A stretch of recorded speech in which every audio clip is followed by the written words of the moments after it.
It is 12:02, so we're going to call this Livability Committee meeting to order.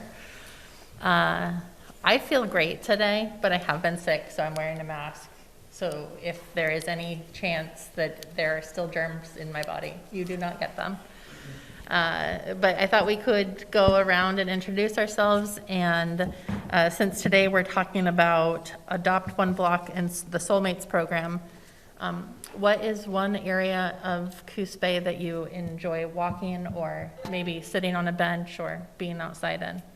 And so, Chief, should we start with you today? Yeah, Chris Chabonner, Chief of Police here in Coos Bay, and I like the boardwalk. Nice. Stacy Dewater, and my favorite spot is definitely Empire Lakes. Harv Shaboti, Coos Bay Downtown Association, and I was wearing a mask all day yesterday, but I've recovered a little bit, so hopefully you will as well.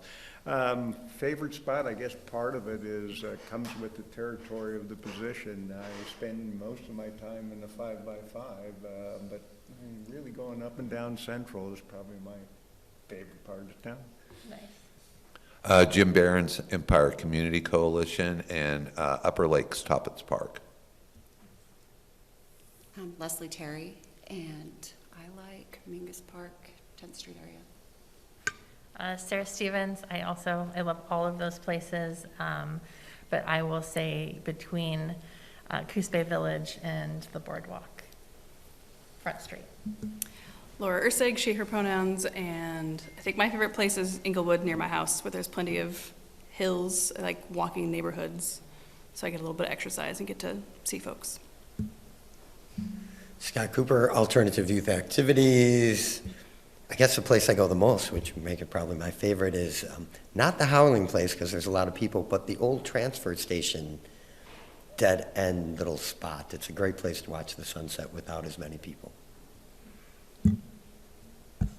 Nicole Rutherford, City of Coos Bay. I was going to say the boardwalk, but also kind of grab that whole expanse. We're really lucky to have that whole kind of walking area now from Coos Bay Village all the way to where you get the sign where you can't walk anymore. Christine Sylvester, City of Coos Bay, and I also have to say the boardwalk and Mingus Park. Nice. And then online, we've got Stephanie Kilmer. Stephanie Kilmer, Coos Bay City Council, and I love all of those places. It's hard to pick one, but I think if I had to, it would be Toppets Park. Nice. And Melanie.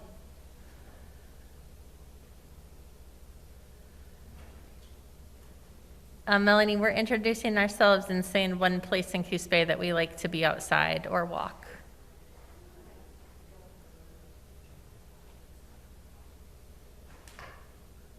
Okay, well, feel free to put it in the chat. We are not able to hear you.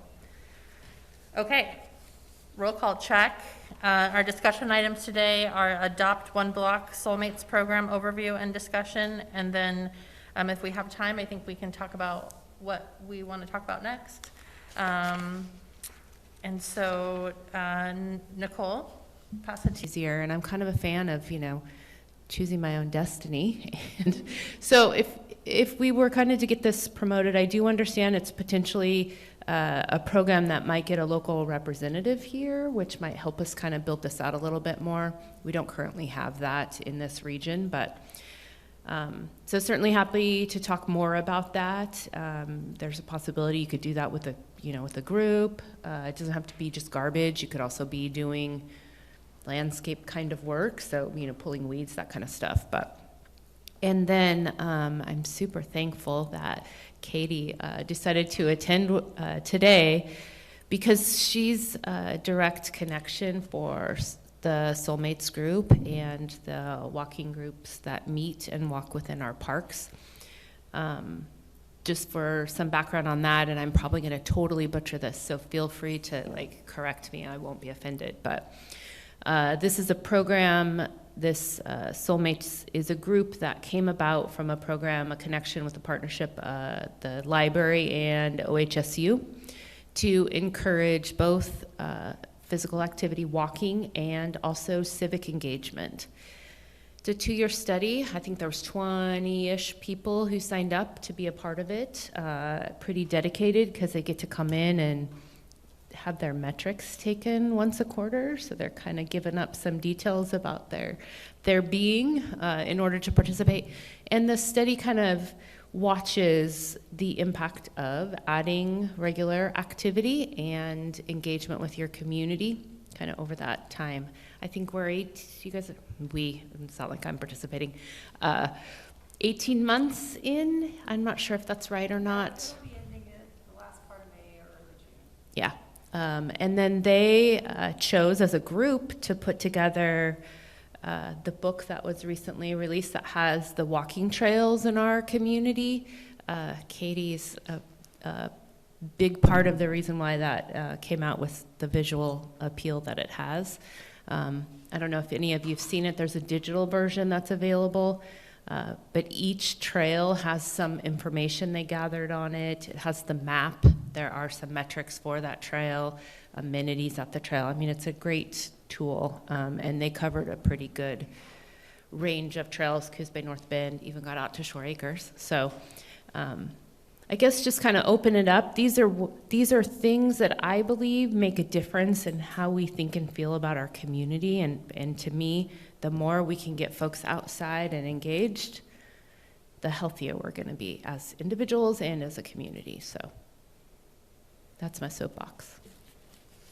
Okay, I'll kick us off with a couple of questions. I haven't actually been on the Adopt a Block website. Do they have like an interactive map so we know like what the coverage is like? Like how many people are participating in our area or anything? It does. Oh, great. Okay, that's cool. Yeah, there's a little marker, and it shows how much a person has adopted, and there's quite a few in Coos Bay and North Bend, so folks are using it. Cool. What do you all think? Do you like this idea? Do you think there's some ways we can promote it?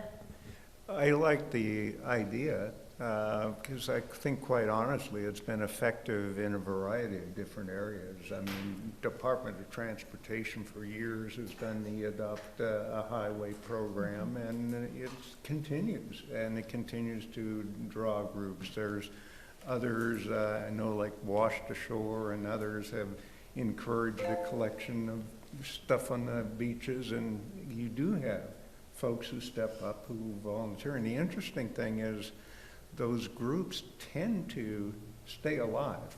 They're not just one-time shots, if you will. They are people who are passionate, and I think it's a useful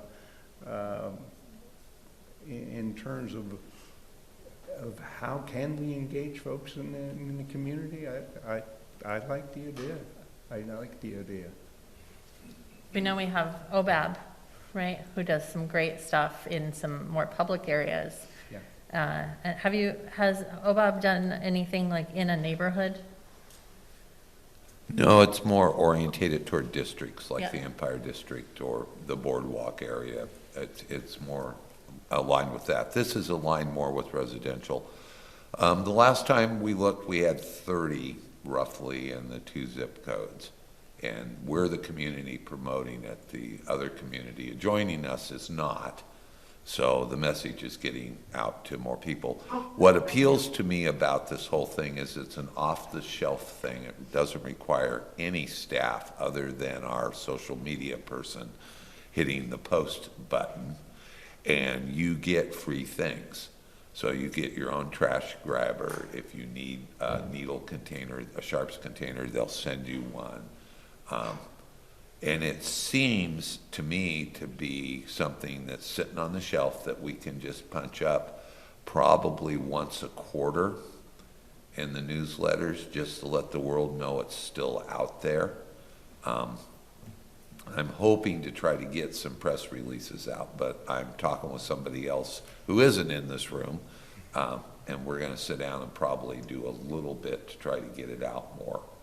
So I know Jackie, and I can't think of her last name, She came to a couple of our Livability Committee meetings, and was really promoting this. I wonder if she'd, be someone that would be useful in helping to spearhead, or maybe even be willing to be the local rep. Well, I think there is an individual already in contact locally with Adopt One Block. Is it Jackie? No. Okay. The one thing I don't know if this is a good idea or bad idea, but it reaches an audience for sure, is we have the opportunity, and we could work with North Bend, but we can put a flyer in all of the water bills. Oh. Now, we get charged percent, the cost basically for them to process that, but it's something we could think about when we think the cost it is for city staff to clean up garbage here and there. I don't know, Chris, what, kind of time you guys might see, or awareness of Public Works, but those percents flyer, Cool. probably more bang for your buck kind of there. So That's a great idea. we could look at that. Do you all spend a lot of time cleaning up trash? So collectively, yes, we do. And that's with, obviously, law enforcement. We do pick up a fair share of trash, but really we lean on Public Works to come and do that. And it's almost daily we're calling them. In fact, just probably an hour ago, we called them out to a location to pick up a fairly significant amount of trash. And so that's happening on a regular basis. I think something like this could really benefit. Well, it's one of those things where it's like, once there's a little bit of trash, then there's more trash, You know what I'm talking about, Cooper? You're shaking your head? Yeah. Yeah, no, we have a dump truck, and we pick up hundreds of bags of garbage every year. Dump trucks have saved us tons of time. We just press a button and it all goes dumping out. It's something that I think we do it for the youth, because if they start picking it up now, they're not going to dump it later, because they actually see the effect of it. I love this Adopt a Block thing. We really haven't been marketing, and I think our best way to do it is just to go on Adopt a Block and just start going block by block by block by block, tag it, and let's see where we go with that. So we're constantly doing it. Neighbors call, somebody calls, and we just go out and do it. So. Thanks. So Appreciate that. I do have a question, and I understand it's already a program in operation, and but I'm just curious. Do they have a process in which you dispose of the garbage? Is these bags that they're tying up and leaving them in locations, and then are we working with our sanitation companies to come in and pick those up, or how is the trash getting delivered to the disposal site? Great question. Most of the trash is going in the regular residential collection that's done by whoever has that collection service. They pick it up, put it in their at-home trash can. So on some streets, it's not a lot of material. On other streets, it can be close to a standard garbage tote for 4/10 of a mile. But most folks are putting it in their home disposal. Sarah, I'm online at the site. There is a frequently asked questions, and disposal is covered pretty significantly.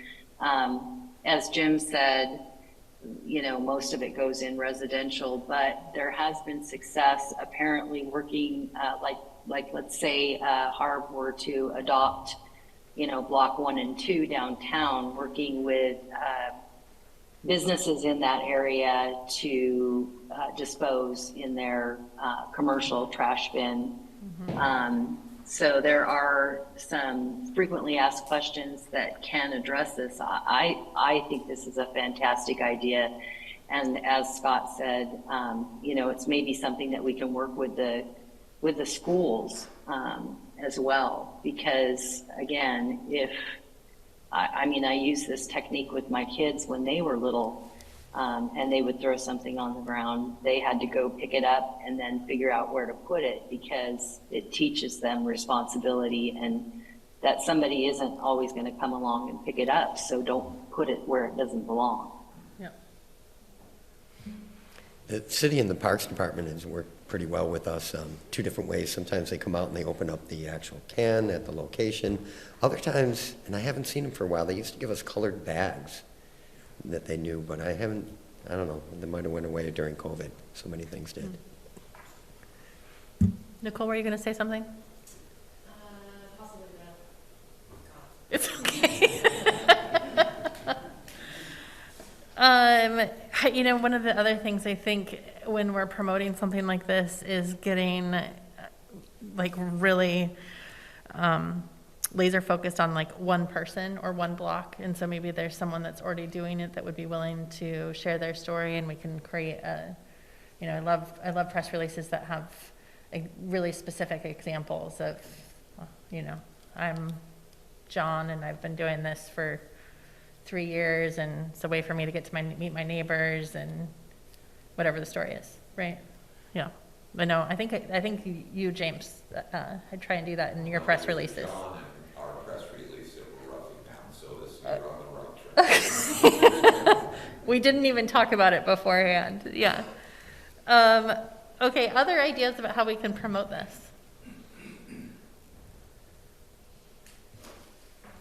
I think we can just do this.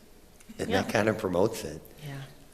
Once we start doing it, the word gets out, right? And then I think if we're part of the Livability Committee, it's a good place for it to start. There's a dozen of us there. That's a dozen blocks. We tell 2 friends who tell 2 friends. Yeah. And now all of a sudden we've got the real story that we promote. That the Livability Committee has actually moved forward, adopted blocks, actually done something. Rather than saying what we want to do or gonna do, we can just do it. So Scott, are you volunteering to adopt a block? Oh, I'm a volunteer for more than 1 block, but I'll Okay. just do it. and then Okay, tell you. I'm in too. Laura's in. Everybody want to commit to adopting a block and starting it? Great.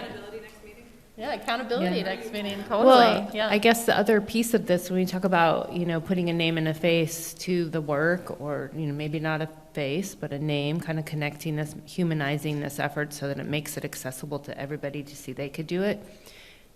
Maybe we run something in our newsletter. Yeah. If you want to take a picture when you're out doing this, we'll do something to acknowledge that, That's and it's just another piece. Yeah, acknowledgement can go a long ways. Mhm. Yeah, it's a great idea. Yeah. Love it. Okay, well, we'll all report back on our experience next month with Adopt a Block. Love it. And Okay. we can certainly approach it from the Downtown Association too. Great. Try to do it through our membership. I'm sure there's going to be a variety of businesses, some who already have stepped up, but not officially. Yeah. That would be more than willing to do so. Maybe there's, you know, if we get enough people, there's like an Adopt the Block day. We do, you know, everybody's out on the same day or something. I think there's lots of different things we could do with this. So, yeah, love it. Yeah. Yeah. People want to do it just because they want to hang out. Totally. Yeah. Love it. Okay. Moving on to Soulmates. That was a great summary, Nicole. Did you want to share anything else about the Soulmates project, or where you, I know it sounds like it's a grant-funded project that's ending in a couple of months. Did you see, it sounds like there's a flyer that was created. What do you hope to see kind of happen because of this? I guess I could have shared too, Katie's, I don't know, the lead of the Park Pack. I don't know that. The creator and leader, and I also have Jim doing Mondays at Toppets. Nice. So yeah, I'm also involved with OBAB as well. So Great. I'm all about trash and walking. Love it. So yeah, Soulmates, we do have the walking guide itself, so people can learn where safe places are to walk and whatnot. And pretty much all our walking areas have a lot of good trash cans. That's what I love about Toppets, is that there's a lot. There could be more, but there is quite a lot. And so that makes it help kind of keep that park well kept. But that's also because of volunteers that do that themselves. So yeah, I don't know if there's anything you want me to say more about Soulmates. Well, I'm curious, like what, you know, is the project, I'm assuming the walking path brochure is going to be, continue to be available. What are you hoping as far as like after the grant funding runs out? So we're actually going to do another run of 500, and ideally it can continue to grow. I was the graphic designer that designed it, so I will be able to keep producing it basically. So if more trails wanted to be added, we can add that. If there's businesses that want to sponsor more print runs of the brochure, we're willing to look into that as well. So far, people have been loving it, and there is a potential to print off more. So I'm the person to talk to if anybody's interested in that, because so far people are loving it. I had new people come to my park pack walks because of the walking guide launch party.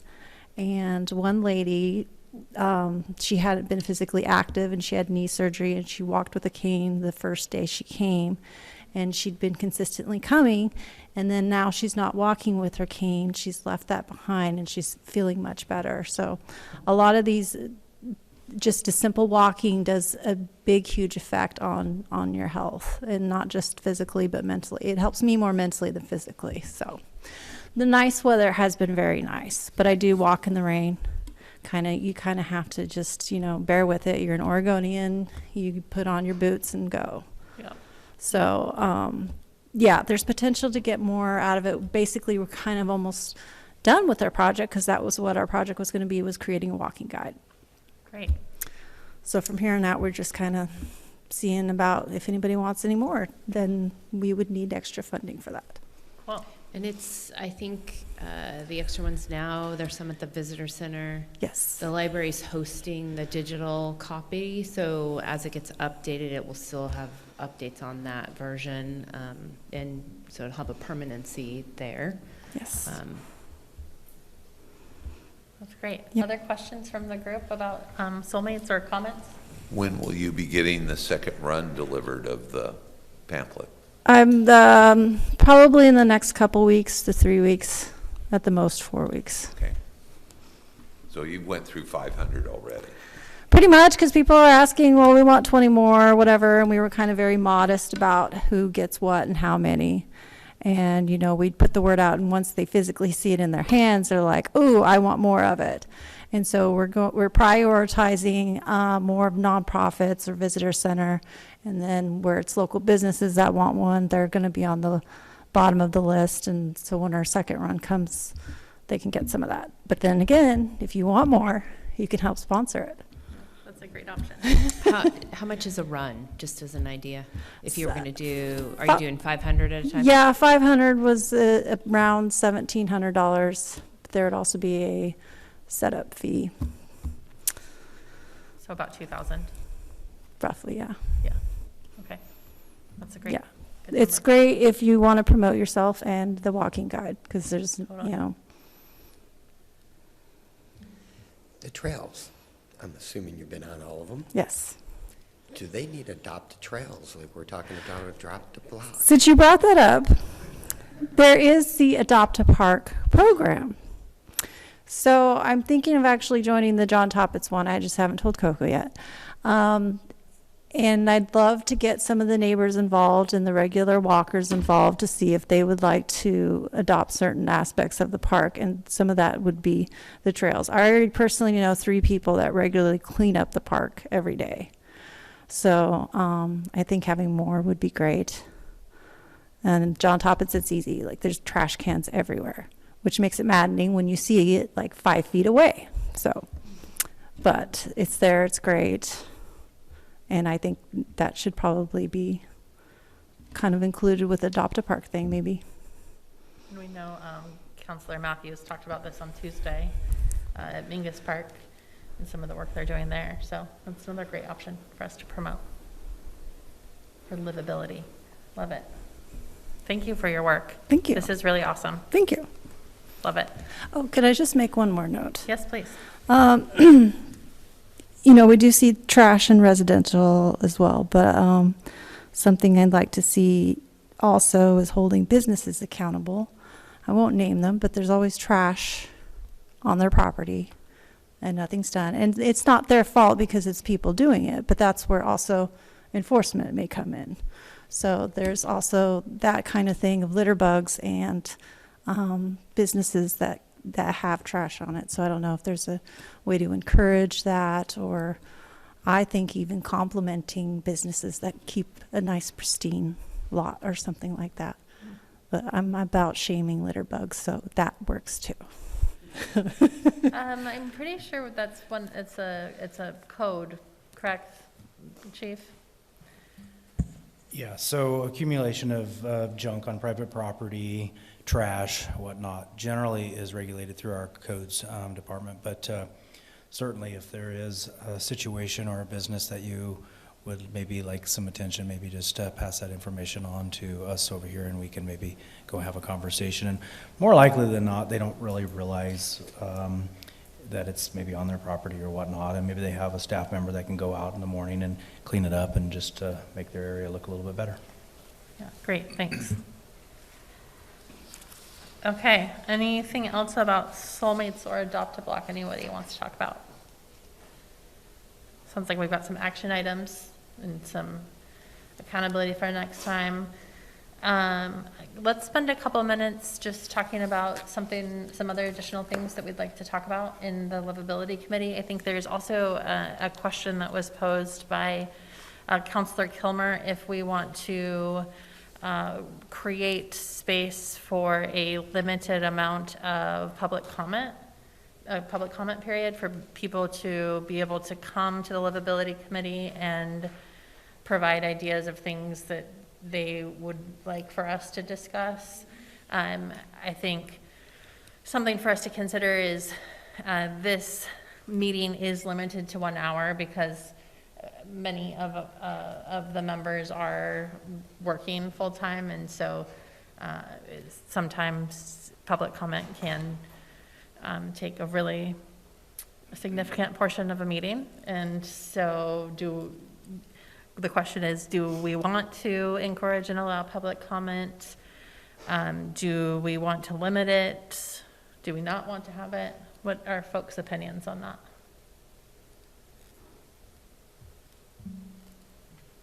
I'll start by getting myself in trouble. I love public comment, but I'd like to think that we're about being positive and what we can do to move forward. We have had some times where we're just stuck in a negative, coming to gripe about things. I don't know how you control that in public comment, obviously.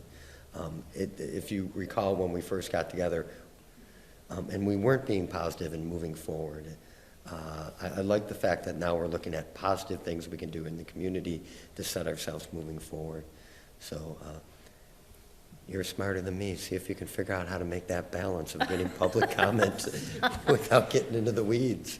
Could we have it, I mean, could it be something where it's like once a quarter or twice a year, we really just open up the whole time for folks to come, and maybe we ask, and like ahead of time we do, I guess what I would call community agreements, to your point around like bring concerns you have, but also like solutions, or don't beat a dead horse. If somebody's already brought this up, be like, I second it, and sit back down, sort of a situation. Because then at least like we were getting public comment, and then afterwards maybe part of what our role could be is looking at, okay, what's realistic, what can we do, what can't we do, prioritize that, give it back to the community and be like, y'all cool with that? And then we move on.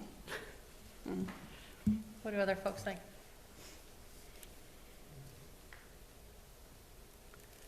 Stephanie, I see that you came off mute. Yeah, I was just going to add, I agree. We are limited on time, and so anything that we would do in a public comment period would have to be limited. And but the reason that it came up is because there was a member of the public that attended one of the meetings I was not at, and they had a suggestion for a possible topic regarding public transportation that they wanted to bring to this committee, just to make them aware of some changes that had happened and how that might affect people who need that. And then they weren't sure how to go about bringing that up. And I don't know that they wanted to spend a lot of time on it. They just wanted to bring it to this committee because it may be something that that this committee could work on, or at least get some information out to the public about changes that might be coming down the pike that could impact people who rely on that service. You know, and sometimes just having this committee available to bring in those resources for folks, because this is a public meeting, it's recorded, it's available, and people do go online and watch this if they're not able to attend. And I think it's a wonderful thing that has happened with public meetings, that they are available to folks. We're meeting them where they can meet. So anyway, so that was the suggestion. I love all of the suggestions that were made prior to my comment. I think if you put it at the end of the agenda, that in itself will limit the time that people can take. And sometimes just being able to voice concerns, even if it is something, is people just want to be heard, and we have to remember that that's what why we have government public meetings, and also these type of meetings available to the public, so they can say, you know, this is my concern, even if it has been a topic that's been brought up. I think that helps keep it out there, so that you know, if it's an ongoing issue, we can address it, hopefully. And maybe I would like to add too, Stephanie, just looking out at our audience today, I recall our first meetings, this room was pretty well filled, wasn't it? And that continued for maybe a meeting or two, but then as we got into our topics, and that's all we did was discuss our topics, all of a sudden our room is empty. So I think there is some interest Forward in a positive way, or hit some of the more controversial areas in which the public can vent themselves. I mean, it could be a good vent. Might save you a little time at city council. And I guess that's really a question. Is this another place that people can actually vent and be heard and not take up the city council time? If we look at it that way, it could be productive to give a place to vent. If we look at it from the point of view that we want to be positive and clean our trails, change the perception of our community members, that they see themselves as living in a place that has great beauty and they can add to it, that's a different direction. So I'm not, again, I'm just going to defer to people smarter than me. What's the state statute require? For us, for public comments, we do not have to take public comments. It's not a required element of any public meeting. You have to give an access point, for sure, so in person or online. I was going to offer, if this is, I mean, I think we already have like a form when we sit here, someone can come in and fill it out, but we can maybe do some, again, Friday updates, which hit our Facebook page, those kinds of things, and remind people about this committee and the way they could interact. And, you know, an email to administration at Coos Bay would allow you to bring a topic to this committee for discussion. If we landed on, we wanted to be able to just really focus and talk and work through problems or challenges, rather than opening it up for the public to come in and take that time up. I think there's ways we can get access points to people who need those without dedicating time, just as a... That's a great option too. Yeah. And then I'd second, I think we had lots of folks, because initially I think people thought this was very specific intention, and I think we're bigger than that. So once that was identified, that draw kind of left. Yeah. Is anyone leaning one way or another? I mean, it sounds like we've got about 3 different options here. Either allowing public comment, but having it be at the end of a meeting so that we can ensure that we can stick to the hour and still get to business. Promoting the different ways that the public can engage in this meeting, including joining in person or watching online or watching it later, or emailing topics to Coos Bay admin, or the third would be to just have it be somewhat open. And I guess I'll throw out a fourth, which sounds like we have identified that we had more engagement from people in person based on certain topics. So because we have these great communication tools through the Friday update and other, maybe it's that we need to make the public aware of what our future topics are, so that if that's really interesting to people, then we might see more engagement. I like the idea. Sorry, go ahead. Oh, I'm sorry. I was just kind of leaning towards, let's try the communication to make sure that people know how they can communicate with this group for potential future topics before we add an element. Because I mean, even now, I mean, look at how quickly time has flown. And we will have some beefier topics come up at times that are going to require us to be able to just focus on those topics. And we only meet once a month. So I'm kind of leaning towards communicating that out to the public, that if they have something they would like to bring to this committee, that they go through our administrative staff before we add another element to the meeting, unless others feel otherwise. Stephanie, I was going to say the same thing. If we collect that and have it out before our next meeting, we can look at it as a group, say which topics that we think, and we can address it. But definitely allow them the chance to email. There are forms if they come in public. But even the forms that get filled out here, maybe take the next month to look at all the emails and the forms we have and choose which ones that need to be addressed. Or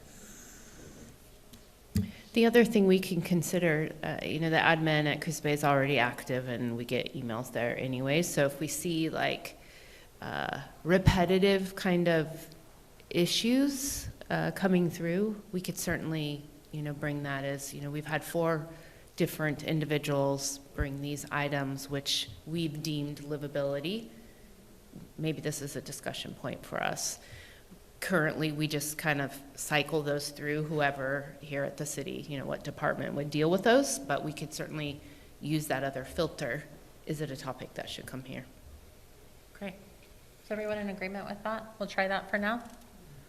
Could we, I think my only add-on would be like, when we're doing that, can we maybe clarify a little bit of like the mission of this group? Like, do we have anything written down, and am I just completely off it?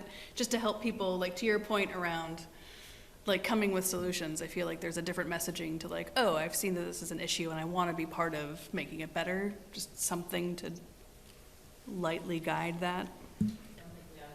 I was just going to say that same thing, Nicole, is I think that is a great thing for us to define at the next meeting. And maybe we can just, I know I personally always do better when there's like maybe a couple things written down already. So we could, if you are motivated, could maybe put some things on paper yourself. And as far as like why you're here, what this means to you, and then we could look at those all together in the next meeting and come to consensus on the mission statement for the Livability Committee meeting. So 2 action items from this meeting today. Last time you're chair.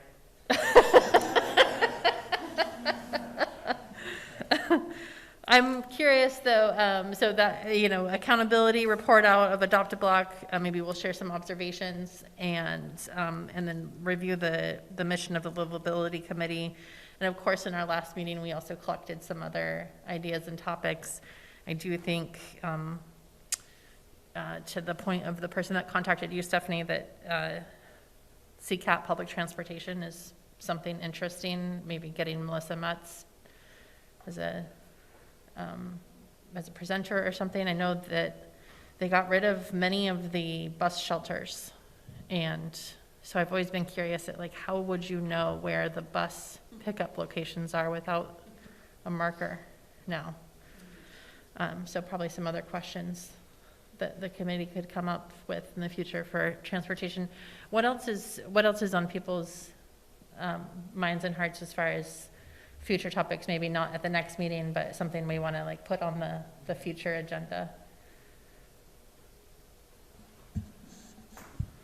I have one topic, which may be a public generating conversation, but this kind of ties into where we were talking about our parks and as a community, helping our parks get back to their intended use.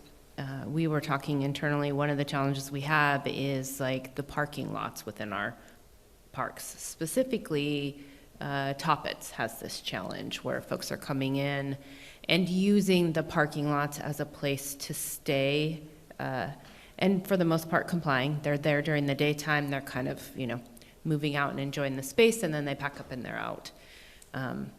That's a complication for other people who maybe don't feel safe in that environment because someone has kind of set up house, temporarily. And then, again, another kind of related to, looking, I hate to say this, but looking at our camping ordinance again, specifically in relation to the areas we've identified as appropriate places for folks to stay in our community if they are unhoused. And there is one street in specifically I'd like us to maybe contemplate talking about, and whether or not we want to elevate that to the council, but I'm going to say this wrong, probably Ackerman, I'm not sure how you say that, but that leads into Toppets. And as we think about, changing the use of our parks to intended use, it's almost like a please come kind of welcome, and that is a camping space that we allow. And we allow it because one side of the street is, commercial industrial, the other side is mixed use. That was where council landed. But there are some residential properties that are on that street, and so it's an impact to those people who live there, different than other residential areas. So not semantics of the language, but rather not revisiting what we celebrate and accomplish. Like a great job to this group, really. Yeah. From the language, but really looking at the locations. So Yeah. a bit different, but a little similar. bit different, Yeah. but it's related, and I just know we spent a little bit of time on it already.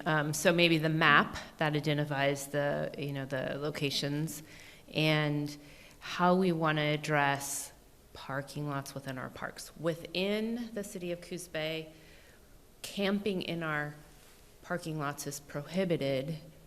The parks are just a little bit, they are the same, but it's not truly camping. They're not staying overnight there. We kind of know that because they do leave. So how we address maybe that use, which prevents maybe other folks from being comfortable of using the park. So Interesting. That seems very relevant to this group, all that we haven't developed our mission statement yet. Does anyone disagree with either of those topics? We'll get an audience again, which isn't a bad thing. It's not a bad thing. What do you think, Laura? I feel like some of those topics I'm not sure I'm super great at having a say in, if that makes any sense. Like it feels, I don't know. I think my community organizing brain is like, can we talk to more people? Because then like some of those things I want to be like, let's have listening sessions with our community and learn their perspective, and this setting isn't always super conducive to that. I don't know. Yeah, that's an interesting I feel like point. it's really easy to get stuck back, and like I'm like, oh God, I'm having flashbacks to going through that again, and I'm like, I don't want to do that. Like this piece that we talked about today felt really good because I'm like, oh, this is a way for people to connect, and I think that's like what I want out of livability is I want to get to know my neighbors. I want my city to take an interest in like helping facilitate that to a certain extent. I think a topic I was thinking about, and this might not be in our scope, but I'm going to throw it out there, is how our marginalized communities are feeling and how we're making sure as a local government entity that we're protecting folks and educating people about their rights. Like to me, that's a huge piece of livability. We're a sanctuary state, so we should make sure all of our policies follow that Sanctuary Promise Act, which means our local government is not to interact with immigration officials. Like they can't help. That's not what we do. And making sure that communication is clear. Again, that feels like, ooh, it could kind of fall out of this group's purview, but at the same time, it impacts people living here. Yeah. And I know that Stephanie got that awful letter. So, about rounding up brown people. So, just, that's definitely a topic that's really close to my heart. How about other things that people want to throw out there for future meetings?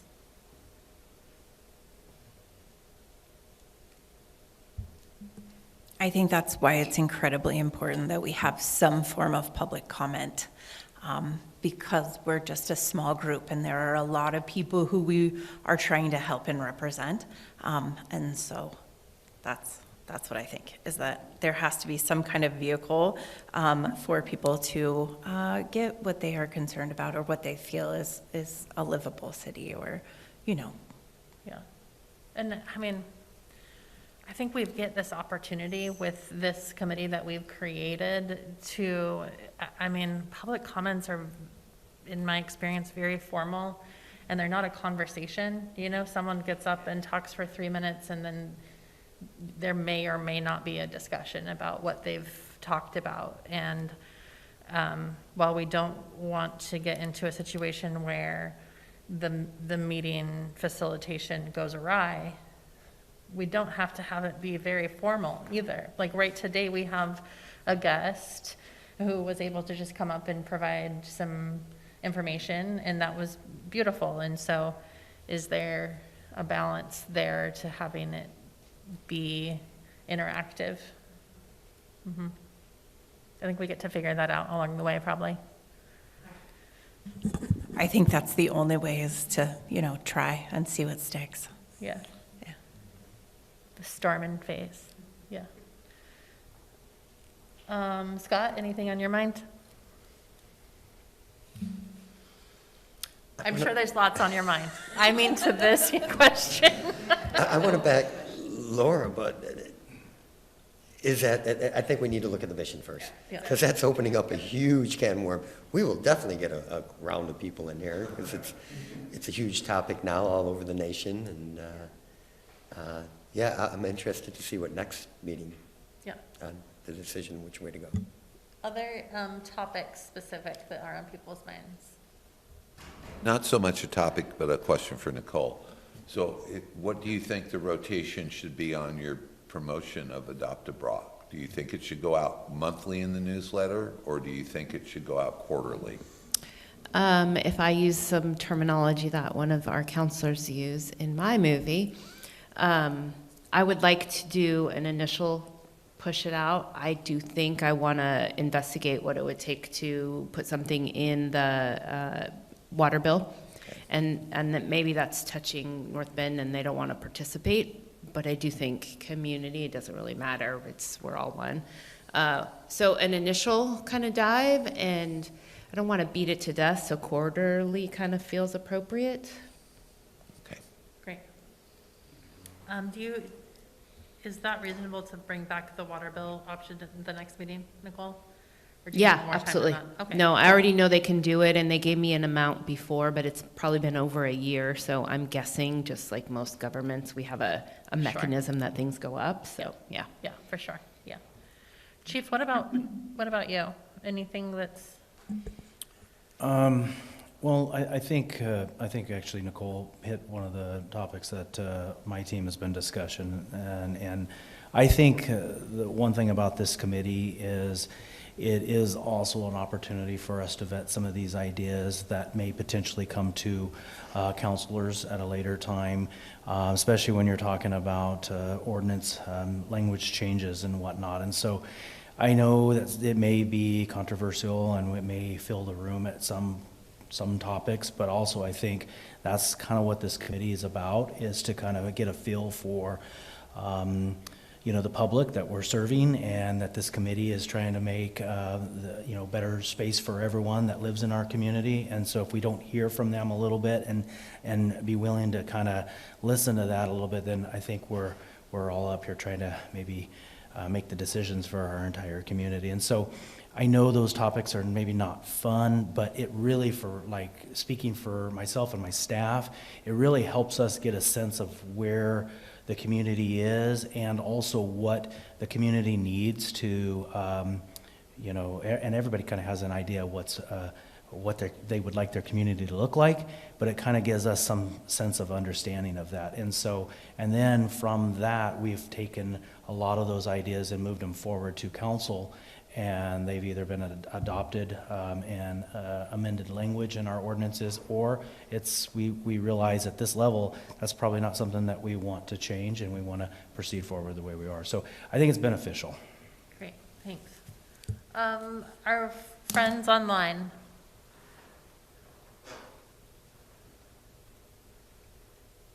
I would agree with that. My only thought, I don't really have a topic that I can come to my mind at this moment, but my question is for the communication piece for folks.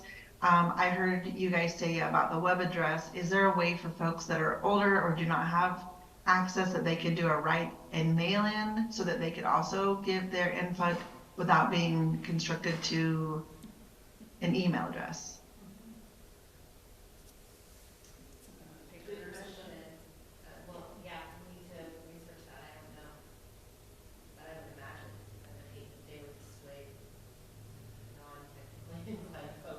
Nicole, can you unmute? Like if someone came in, just walked into City Hall, would they get Christine? Yeah, okay. Well, how lucky. It depends, if they came into the city manager's office, or even if they went to finance or public works counter, they'd probably send them to me. I could offer them a written form, absolutely. You're wonderful, thank you. Or if they aren't mobile enough to come in, maybe we could offer, they could call me and I could jot it down, you know, that way that saves them writing it down and mailing. But we could have that as an option as well. Give the address and. So I guess I was stuck on the adopt one block. That was where I was like, I don't know if that's an option. Oh. I do know that you can come in and talk with us directly, and we will take notes and share it appropriately. I do not know the adopt one block, if you can send in a form or call and register. So I don't know which one. I guess I would ask for clarity on that. Melanie, I'm assuming you meant for the meeting, but did you mean adopt a block? Yeah, I meant specifically for the meeting. I was just thinking, you know, barriers for folks and what might make it accessible for everyone across the board to feel like they all had a voice. I'm thinking elderly, I'm thinking folks that don't have internet, but they know that there's a way that they can communicate to give their input in the meetings that we do have. Great, thanks.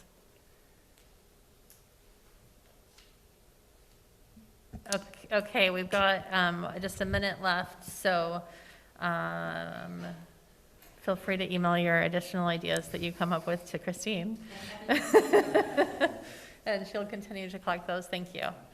And we've got 2 action items.